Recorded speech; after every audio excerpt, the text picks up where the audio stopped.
Well, hello friend, and welcome to another episode of Van Life Living in the Ark.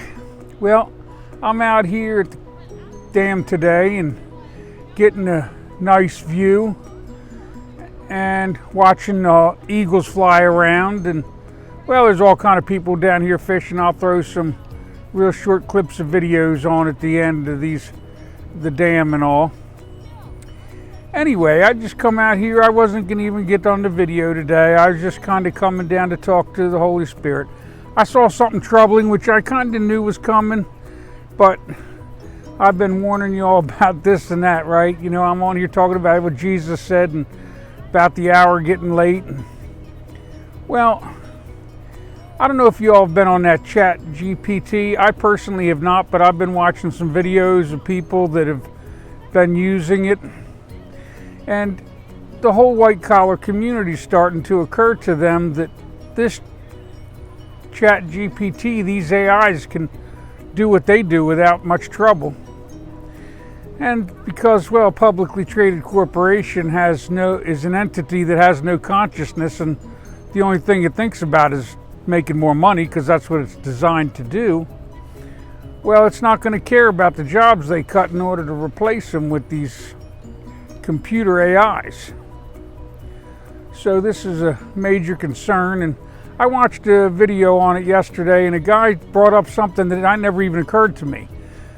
As the jobs get lost to AI, so does the tax revenue, because computers don't pay taxes, friend, just like the corporations really don't. So the people that really pay the corporation's taxes are their employees. So you know, there's going to be nothing left.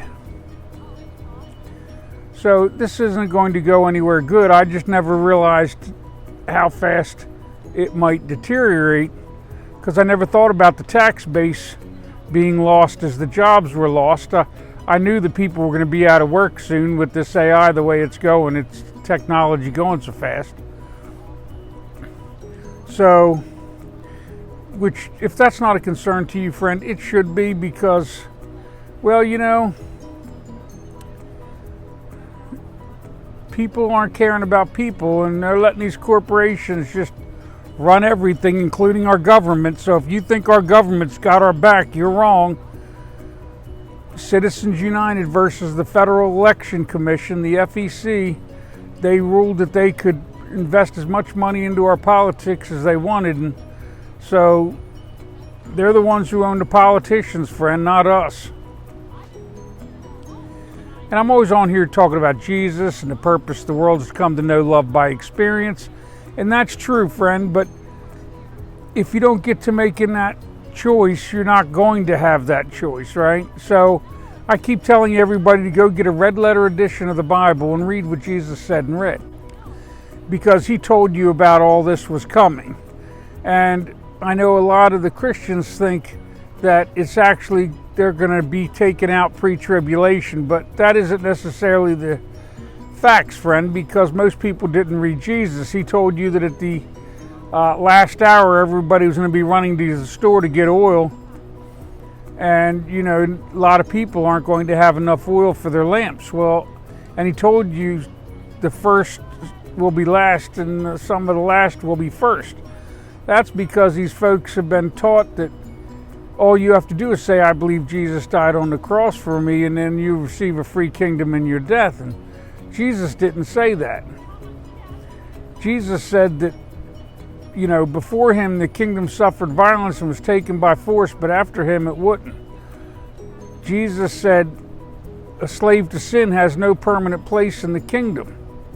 Jesus said that he was the vine and we were the branches, and the Father was the gardener. And at the end of the age, that the Father is going to prune off the dead limbs. Well, dead limbs are unfruitful limbs, which means they're the ones that didn't go do what Jesus asked. Because Jesus asked us to feed the hungry, clothe the naked, and visit people that were sick and in prison, right? And now you've got all kinds of other things you could be doing. But the point is that if the purpose of the world is to come to know love by experience, and you don't choose love over selfishness, well, then you haven't made the choice that gets you entrance into the kingdom. Because right in Revelation it told you that, you know, those that carry a white stone which back in the day could be used as an entry to like an arena. So whether your name's written on it, nobody would know it but yourself. So everybody else might think you're entering the kingdom, but you're the only one that really does, friend. So you know whether you have a white stone and your name's written on it or not. That's what Jesus said, right? That's what was written in Revelation, so you know that's to be true. So it's important that you're looking into these things if you want to get to know love by experience and understand what it is that Jesus was talking about, because that's what has meaning, especially at this hour, friend. So we should all be deciding to make love the choice, that if that's what it is we want. See, I just think for a lot of my life, I didn't do any of that, friend. I was the prodigal son for sure. And I was selfish, and I was out doing alcohol and drugs and all kinds of stuff. And, well, the Holy Spirit showed me a better way of living. And these last years, I got to be blessed with helping people.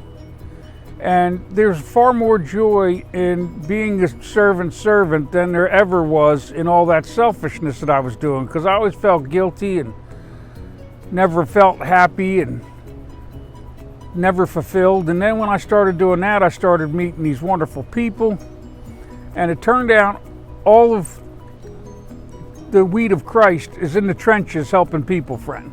So if you want to find out where all the people are that are going to receive the Father's kingdom, they're in the trenches. They're helping people. They're helping people that are homeless, that are hungry, that are naked, that are in prison and sick, and all these things. And you don't have to know how to do it, friend, because Jesus told you that the Holy Spirit was going to testify to you about Him. So if you want to know the Holy Spirit, get to know Jesus really well, because you will know your holy thought, which is His holy thought, because the better you get to know Him, the more you'll become like Him. He said a student is not greater than his teacher. It's enough to be like Him. So if you want to be like Him, you know that He got up and sought the kingdom first every morning. So if you want to start getting yourself in a better mindset and a kingdom mindset, then wake up every morning and seek the kingdom first. You can study Jesus and think about what it is that you need to do in your life in order to accomplish whatever it is the Holy Spirit gives to you. And I'm going to tell you, it sounds like it would be an impossible task, but that's just not true. Because once you start doing it, my Father will help you do it. This isn't something we can do on our own. The thing is, my Father won't come to you and start guiding you until you start seeking the kingdom first. So if you want to find the kingdom, Jesus said a student is not greater than his teacher. It's enough to be like him. And He also said, call no man teacher, I'm your teacher. So who you really need to be listening to is Jesus. And He broke it all down in parables. He told you that He was going to speak and you wouldn't understand lest you turn and be forgiven. Has it ever occurred to you to ask, why is it that He didn't want you forgiven? You know, that's a great question. Had me very angry, friend. I won't be lying to you, because I tried to look at what Jesus said. And, well, I used to get upset about a lot of the stuff, and I had a rough relationship with God. But, you know, Jesus said to us, He said that when you go to knock on the door to the kingdom, you have to knock on it for the bread of life like you would if you were trying to get bread from your neighbor at night, right? So you have to go and you have to bang on the door out of sheer audacity. My Father's not answering the door until you know for yourself that you want it. But He knows what your heart wants, friend. So if you really want to know the Father, then start doing the things Jesus asked. And once you start down that road to the kingdom, He'll come to you and the Holy Spirit will give you everything you need. That's what Jesus told you, right? He said that the Father would say it to Him, He would say it to the Holy Spirit, and the Holy Spirit would say it to us. But anybody that doesn't get to know the Son, the statement is that you don't want to get to know the Father, right? So if you're going to put the Father ahead of everything, well, then you need to get to know the Son so that you know the mind of the Father, because that was the mind of the Son. And He gave you exactly how to know that. He taught you all about love and forgiveness and peace and joy, and how to give more and seek less, because Jesus did say that he was the least among us, right? So he was the least for the world, the least for selfishness, but he was the most for love, the most for my Father, right? And your Father, because what did Jesus say? He said, call no man Father, but your Father in heaven. So I don't call him God, because God makes it sound like some strange off being, and I have a personal relationship with my Father through the Holy Spirit, right? Because if I hear one, I hear the other. So I really suggest that if you're wanting to get to know my Father and to get to know the Son, that you go buy a red letter edition of the Bible and read what Jesus said in red. And if you do that, you'll find all the stuff that you need in order to receive this kingdom. Because he told you that many will drink the new wine and say the old wine tastes better. But friend, Christians don't have any right to that old wine. That was Jews, right? So, I mean, it's great that you can see different things, and it's not that I don't know the Old Testament, but it's not what I focus on. Because Christ is my king, and he gave us kingdom rules, and if I want to enter his kingdom, well, then I have to abide in kingdom rules. So it's important that I'm focused on what Jesus said. Because he said we had to hang all the laws and the prophets on only 2 commandments, and that one was like the other, right? So that means that if we don't love our neighbor, we can't fully love our Father. And that's what he was trying to tell us, was that to love the Father entirely, we have to love all of his children. Because my Father loves all of his children, even the ones that don't know him yet. But that's kind of our job, isn't it? To help them get to know him by going out and helping them. And you do that by helping those that are in need, because those are the people that are looking for love and help. And so when you help them, they'll receive your love, but they're really receiving his, because you're giving it on his behalf, because he told you to do it. So if you do that and you not only abide in the law, but rise in the spirit of it, well then my Father benefits greatly from what it is you do, and then you give him all the credit and then give the credit back to them. And as long as you don't keep the credit, you won't become prideful and fall from pride. And friend, I've been very prideful many times in my life, and the further up you climb, the further you've got to fall.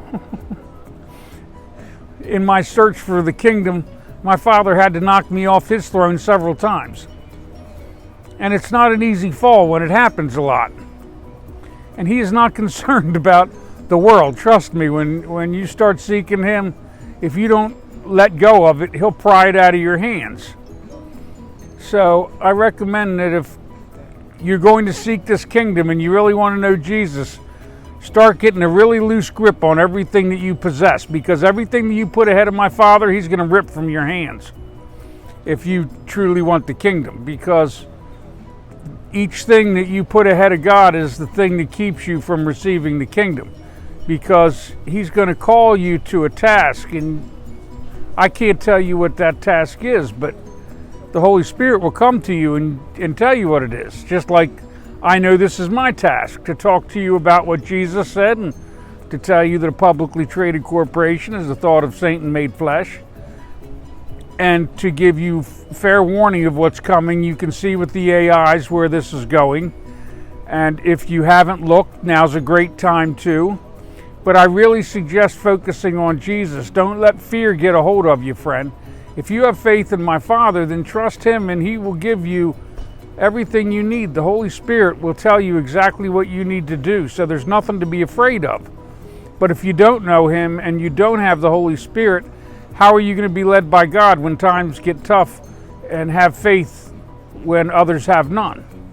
And you're going to need some faith coming up, friends. So I'm sure hoping you're going to choose the kingdom over the world while you've still got the opportunity to do so.